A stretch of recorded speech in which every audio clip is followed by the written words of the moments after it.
দোল হিন্দু ধর্মের অন্যতম বড় উৎসব। কিছুদিন আগেই নতুন বছর শুরু হয়েছে, আর কিছুদিন পরেই দোল। কিন্তু 2025 সালে দোলযাত্রা কবে পড়েছে সেটা নিয়ে অনেকের মনেই প্রশ্ন রয়েছে। আমার আজকের এই ভিডিওর মাধ্যমে আপনাদের বলে দেব 2025 সালে দোল কবে পড়েছে। এর সাথেই বলবো হোলিকা দহন কবে পড়েছে এবং এর গুরুত্ব সম্পর্কেও বলে দেব। হিন্দু ধর্মে দোল উৎসবটি খুব গুরুত্ব দিয়ে পালন করা হয়। দোল উৎসব ধুলেন্দি নামেও পরিচিত। নমস্কার বন্ধুরা, কেমন আছেন আপনারা সবাই? আশা করছি সবাই খুব খুব খুব ভালো আছেন। আমিও কিন্তু খুব ভালো আছি।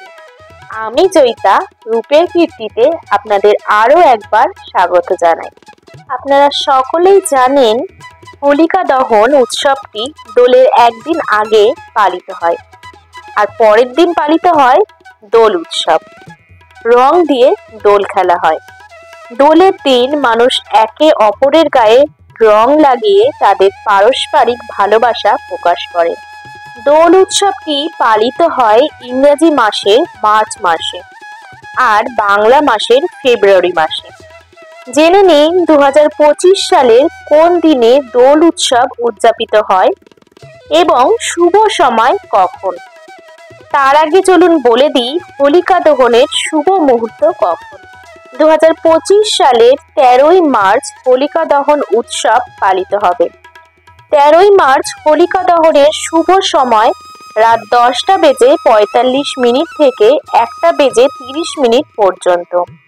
এই সময় হোলিকা দহন উৎসবটি পালিত হবে। এবার আমি আপনাদের বলে দেব দোল পূর্ণিমার দিন কোন রং দিয়ে আপনারা রং খেলবেন এবং তার ফলাফল কি। নীল রং দিয়ে দোল খেললে শনিদেবের কৃপা লাভ করা যায়। সবুজ রং সমৃদ্ধি ও পজিটিভ এনার্জির প্রতীক। এই রং দিয়ে দোল খেললে কারোর সঙ্গে ভুল বোঝাবুঝি থাকলে তা কেটে যায়। ব্যবসায়ী, শিক্ষক এবং ছাত্রছাত্রীদের সবুজ রং দিয়ে দোল খেলা ভালো। এর ফলে বুধের অবস্থান ভালো হয়। পার্পেল রং আত্মবিশ্বাস ও সততার প্রতীক। হীনমন্যতা থেকে মুক্তি পেতে এই রং দিয়ে দোল খেলা ভালো। গোলাপি রং মনের শক্তি বাড়ায়। এই রং প্রেম গাঢ় করতে সাহায্য করে। লাল রং দিয়ে দোল খেললে মঙ্গলের কৃপা পাওয়া যায়। এই রং মনকে শান্ত করে। হলুদ রং হলো শ্রীকৃষ্ণের প্রিয় রং। আনন্দ ও জ্ঞানের প্রতীক এই রং। যারা সোনার উপর ব্যবসা করেন তাদের জন্যই হলুদ রং দিয়ে দোল খেলা শুভ। সৌন্দর্য ও আধ্যাত্মিকতার দিক দিয়েও হলুদ রং শুভ। প্রেমিক প্রেমিকারা এই রং দিয়ে দোল খেলতে পারেন। কমলা রং শক্তি এবং জ্ঞানের প্রতীক। এই রং মনের শক্তি, প্রেম এবং সুখ বাড়ায়। দোল পূর্ণিমার দিন মন কোনো কারণে অশান্ত থাকলে কমলা রং দিয়ে দোল খেলুন। চলুন তাহলে আপনাদের জানিয়ে দিই 2025 সালে কবে পড়েছে দোল পূর্ণিমা। 2025 সালে 14ই মার্চ শুক্রবার পড়েছে দোল পূর্ণিমা। পূর্ণিমা মুহূর্ত শুরু হবে 13ই মার্চ সকাল 10:25 থেকে এবং পূর্ণিমা মুহূর্ত শেষ হবে 14ই মার্চ দুপুর 12:23।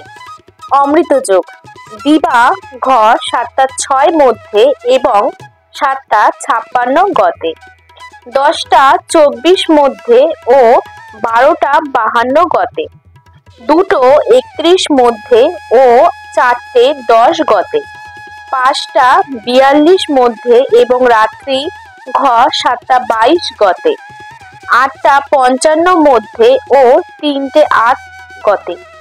মাহেন্দ্র যোগ রাত্রি ঘ 10:28 গতে, 11:15 মধ্যে, 3:54 গতে, 5:51 মধ্যে।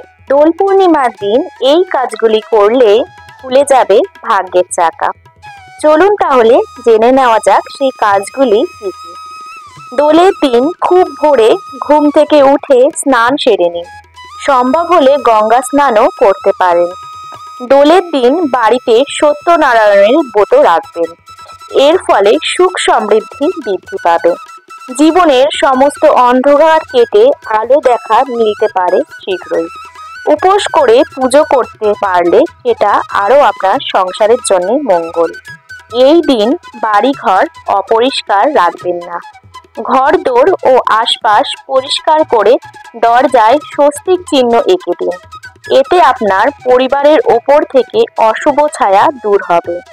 এই দিন হলুদ, গঙ্গার জল ও দুধ একসঙ্গে মিশিয়ে বাড়ির সদর দরজার সামনে ওম এবং স্বস্তিক চিহ্ন আঁকুন। এতে বাড়ির যত নেগেটিভ এনার্জি রয়েছে তা দূর হবে এবং পজিটিভ এনার্জি প্রবেশ করবে। দোলের রাতে অবশ্যই চন্দ্র দর্শন করুন। চাঁদের দিকে একটানা বেশ কিছুক্ষণ তাকিয়ে থাকুন। দোলের শুভ দিনে অবশ্যই নিরামিষ খাবার খান, আমিষ ঘরে তুলবেন না। রং খেলার আগে শ্রীকৃষ্ণের চরণে অবশ্যই রং অর্পণ করুন এবং তারপরে রং খেলা শুরু করুন। কেমন লাগলো দোল পূর্ণিমার এই বিশেষ টিপস সহ ভিডিওটি? ভালো লাগলে লাইক, শেয়ার, কমেন্ট করতে একদম ভুলবেন না। আর সাবস্ক্রাইব করে দিয়ে পাশের বেল আইকনটি অবশ্যই প্রেস করে দেবেন। তাহলে আমি যখন যখন ব্লগ ছাড়বো তখন আপনারা নোটিফিকেশন পেয়ে যাবেন।